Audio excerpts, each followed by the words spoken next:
ಯಾರಿಗಿಲ್ಲ ನೋವು, ಯಾರಿಗಿಲ್ಲ ಸಾವು, ವ್ಯರ್ಥ ವ್ಯಸನದಿಂದ ಸಿಹಿಯೂ ಕೂಡಬೇವು.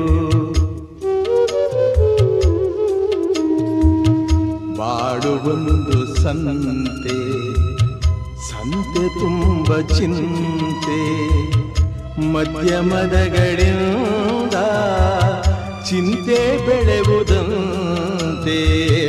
ಅಂಕೆ ಇರದ ಮನಸ್ಸನು ದಂಡಿಸುವುದು ನ್ಯಾಯ, ಮೂಕ ಮುಗ್ಧ ದೇಹವ ಹಿಂಸಿಸುವುದು ಹೇ